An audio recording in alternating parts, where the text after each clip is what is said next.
Assalamualaikum warahmatullahi wabarakatuh. Selamat pagi anak-anak. Jadi hari ini Ustazah akan mengajar tentang materi gaya. Oke. Ini pertama kali Ustazah ngajar langsung ke kalian dengan cara seperti ini. Misalnya ada kekurangan ataupun kesalahan, mohon dimaklumi. Ustazah juga baru belajar menggunakan hal-hal yang seperti ini karena sebelumnya belum pernah. Berhubung banyak dari kalian yang WA, Ustazah kalau pakai video lain gak ngerti, mending Ustazah aja yang jelaskan, kayak gitu kan ya. Banyak yang kayak gitu, akhirnya Ustazah berusaha untuk kalian supaya bisa bikin video seperti ini. Oke, kita langsung masuk. Apa itu gaya? Jadi gaya adalah suatu tarikan atau dorongan yang dihasilkan dari interaksi dua buah benda atau lebih. Contohnya, oke. Di situ ada dua buah gambar. Yang pertama gambar orang-orang yang sedang melakukan tarik tambang. Yang satunya sedang mendorong meja. Sesuai kata kunci, gaya adalah tarikan atau dorongan. Ini mereka melakukan sebuah tarikan. Jadi ada 5 orang menarik si tali tambang. Jadi gaya yang mereka hasilkan adalah gaya berupa tarikan. Sedangkan yang satu ini dia supaya meja bergerak, meja diberikan gaya dengan cara didorong, gitu ya. Oke, selanjutnya gaya itu berasal dari kata force, bahasa Inggris, yang nantinya akan disimbolkan dengan F. Kita bakal sering ketemu sama si F ini nanti. Dan satuan untuk gaya adalah Newton, sesuai nama penemunya, Sir Isaac Newton, gitu ya. Lanjut, gaya terbagi menjadi dua. Yang pertama ada gaya sentuh, yang kedua namanya gaya tak sentuh. Kita bahas satu-satu. Yang pertama gaya sentuh. Gaya sentuh adalah gaya yang dihasilkan atau yang terjadi apabila ada sentuhan. Jadi, supaya gayanya timbul, harus melalui sentuhan. Contohnya seperti apa? Yang pertama gaya tarik. Maaf, ada kesalahan ketik di situ. Maksudnya gaya tarik. Jadi untuk menghasilkan gaya tarik, misalnya seperti menarik tali tambang, tangan kita terlebih dahulu harus menyentuh si tali tambangnya. Bisa bayangkan main tarik tambang tapi tangan nggak nyentuh tali tambang? Apakah bisa bergerak talinya? Nggak akan bisa. Jadi dia bisa bergerak apabila kita yang kasih gaya. Caranya dengan menyentuhkan tangan ke tali tersebut baru ditarik gitu ya. Jadi harus bersentuhan. Yang kedua gaya dorong. Jadi untuk mendorong meja, tangan kita terlebih dahulu harus nyentuh meja. Kita nggak bisa mindahkan meja tapi tangannya nggak nyentuh meja. Karena kita bukan orang dengan kemampuan telekinesis yang ketika dia hanya natap benda itu bendanya datang sendiri gitu kan ya. Kita bukan orang seperti itu. Jadi kalau pengen dorong meja ya tangan kita harus nyentuh. Kita harus keluarkan kekuatan, ngeluarin tenaga buat dorong mejanya gitu ya. Contoh yang ketiga ada gaya gesek. Ustazah mencontohkan dengan gaya dengan korek api di situ. Jadi untuk menyalakan korek api, kepala kayu apinya itu harus menyentuh si kotak korek api. Bisa bayangin kalian nyalain korek api yang model itu tapi kepalanya nggak nyentuh kotak, tangan kalian aja yang digerak-gerakin, kira-kira apinya nyala nggak? Nggak akan. Supaya si api nyala, si korek kepalanya itu harus digesekkan ke kotaknya, baru ada api. Itu ya. Jadi si kepala harus nyentuh kotaknya. Berikutnya lawan dari gaya sentuh, yaitu gaya tak sentuh. Artinya gaya itu muncul atau ada tanpa harus adanya sentuhan. Jadi dia nggak perlu sentuhan. Contohnya apa? Yang pertama ada gaya magnet. Pasti kalian semua di sini pernah main magnet. Entah itu magnet yang untuk tempelan hiasan kulkas gitu kan ya. Ya setidaknya sebagian besar pasti udah pernah main magnet. Jadi seperti yang kalian tahu, magnet mempunyai dua kutub, kutub utara sama kutub selatan. Apabila kutub utara dihadapkan dengan kutub selatan, yang terjadi adalah si magnet akan saling tarik-menarik. Sebaliknya, apabila kutub yang sama, misalnya utara dengan utara saling dihadapkan, maka yang terjadi adalah si magnet akan saling tolak-menolak. Jadi, apa hubungannya dengan gaya tak sentuh? Hubungannya seperti ini. Misalnya kalian punya dua buah magnet. Satu kalian pegang, satu simpan di meja. Terus yang kalian pegang itu kutub utara, yang di meja kutub selatan. Jadi, tanpa kalian sentuh si magnet yang di meja, magnet yang di meja akan bergerak sendiri mendekati si magnet utara yang kalian pegang itu. Begitu pula sebaliknya, ketika magnet yang kalian pegang kutub utara, yang di meja juga kutub utara, mau kalian dekatin pun si magnet akan bergerak sendiri menjauhi magnet lainnya, kayak gitu. Jadi tidak perlu kalian bantu pun mereka akan bergerak dengan sendirinya, karena mereka mempunyai gaya magnet gitu ya. Gaya tak sentuh yang kedua adalah gaya gravitasi. Ini yang mungkin paling sering didengar, gravitasi. Gravitasi contohnya seperti pada gambar, buah apel jatuh dari pohonnya. Tanpa perlu kalian sentuh, buah itu bisa jatuh dengan sendirinya. Nggak cuma buah apel, kelapa bisa tiba-tiba jatuh dari pohonnya. Semuanya tanpa kalian sentuh. Siapa yang mengerjakannya? Si gravitasi. Penyebabnya adalah gravitasi. Seperti yang kalian tahu, gravitasi adalah gaya tarik bumi. Jadi, bumi membuat apapun yang ada di atasnya mendekat ke arahnya, termasuk kita. Kita bisa berada atau bisa meninjak tanah di bumi, itu akibat adanya gaya gravitasi. Seandainya gaya gravitasi tidak ada, maka kita malah melayang-layang di udara, nggak bisa jalan-jalan di tanah. Itu ya. Yang ketiga ada gaya listrik. Mungkin waktu SD kalian pernah praktikum listrik statis, di mana penggaris plastik digosok-gosokin ke rambut atau ke kain. Setelah itu didekatkan pada potongan kertas. Apa yang terjadi?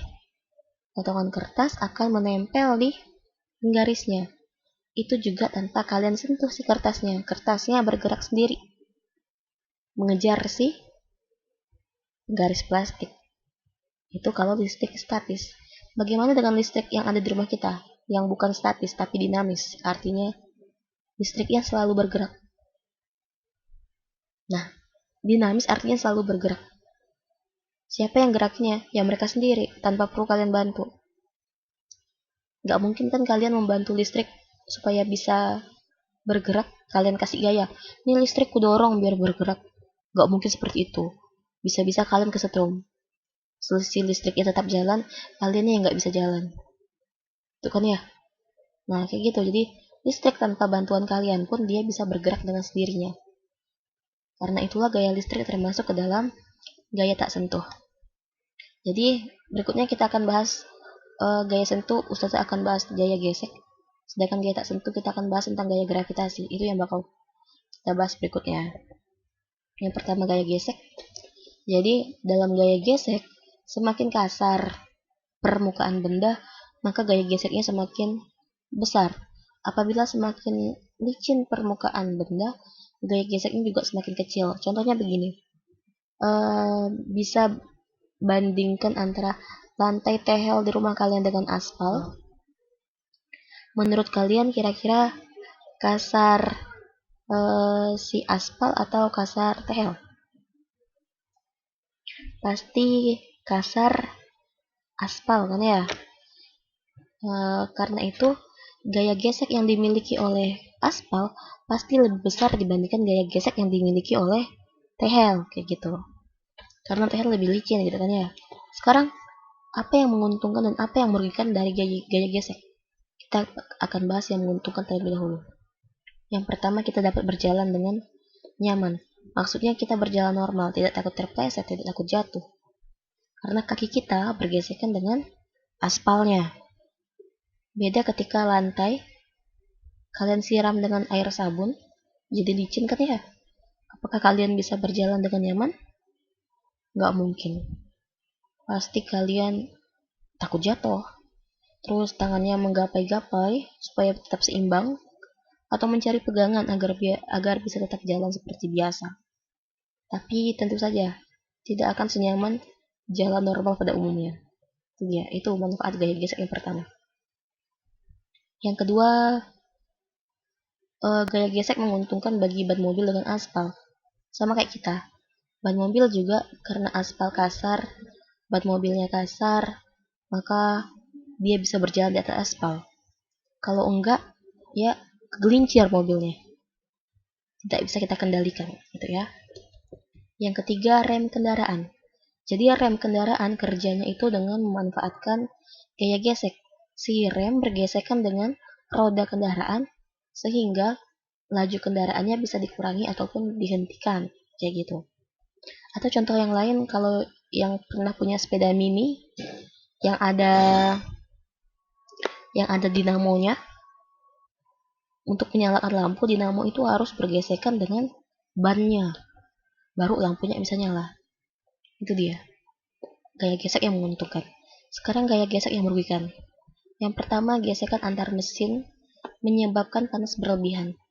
Jadinya ketika suatu mesin bekerja, sama seperti tangan kalian, ketika tangan kalian gesekkan telapak tangannya, rasa yang timbul adalah rasa panas.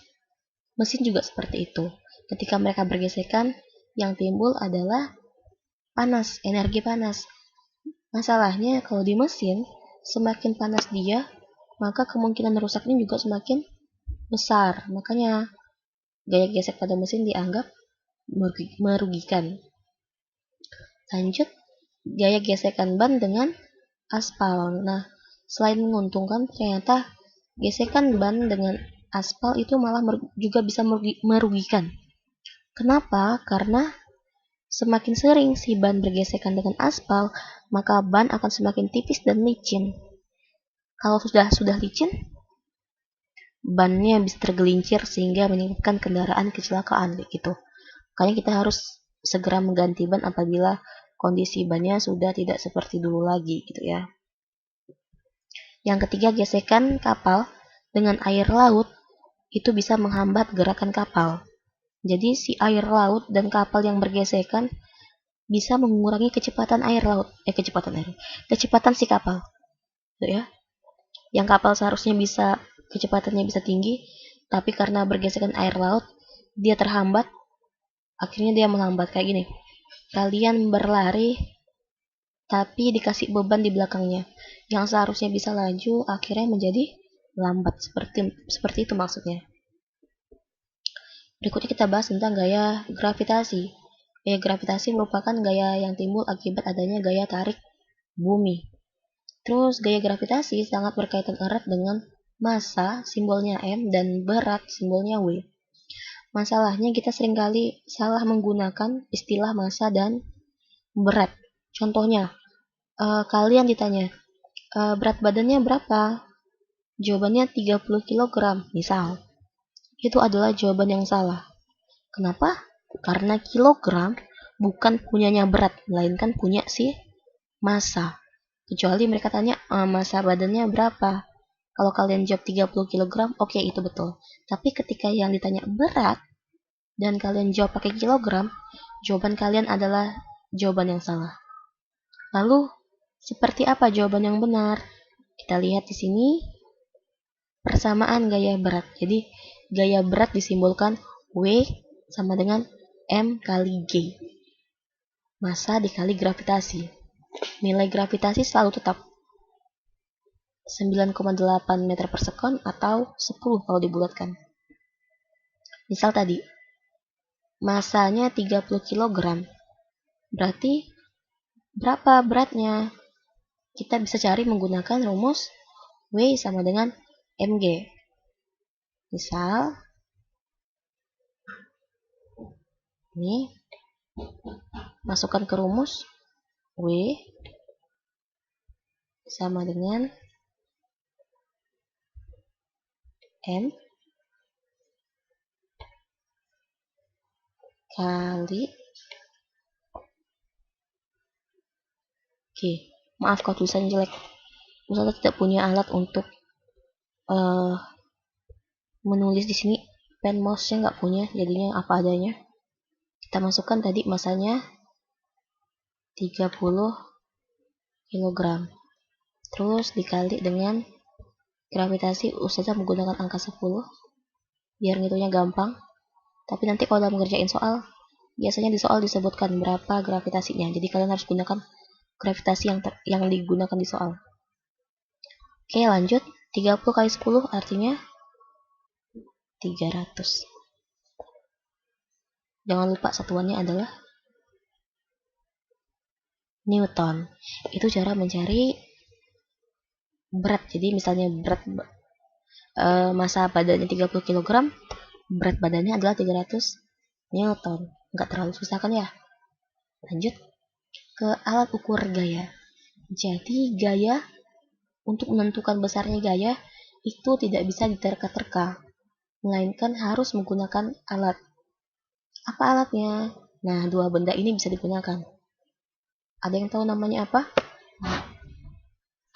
Di situ sudah ada clue tuh. Dina. Tinggal dilengkapi. Nama alatnya adalah dinamometer. Kalau yang di sebelah kiri, ini dinamometer analog. Artinya untuk mengetahui besar gaya kalian harus baca skalanya, kayak termometer atau kayak timbangan seperti itu, ada skalanya. Sedangkan yang satunya ini dinamometer digital. Nggak perlu baca skala, tapi si angkanya langsung muncul sendiri di sini. Lebih gampang artinya ya. Yang namanya digital pasti lebih memudahkan. Lanjut. Nah, karena kita fisika, tidak sah rasanya kalau tidak ada hitung-hitungan. Khususnya di gaya, kita akan belajar cara menghitung resultan gaya. Ada beberapa hal yang harus diperhatikan dalam menghitung resultan gaya. Apa saja? Oke, perhatikan. Yang pertama, gaya ke arah kanan dia bernilai positif, ini kanan. Sedangkan gaya ke kiri akan bernilai negatif, ini gaya yang ke kiri. Terus gaya searah ditambahkan. Ini ada dua buah gaya, dua-duanya ke kanan, maka besar resultannya tinggal tambahkan kedua gaya ini. Sedang kalau dua-duanya ke kiri, tambahkan gaya yang ada di kiri gitu. Tapi kalau ada dua gaya seperti ini, satu ke kanan, satu ke kiri, maka yang kanan harus dikurang, yang kiri. Itu cara kerjanya. Untuk contoh soalnya, Ustazah jelaskan di video berikutnya.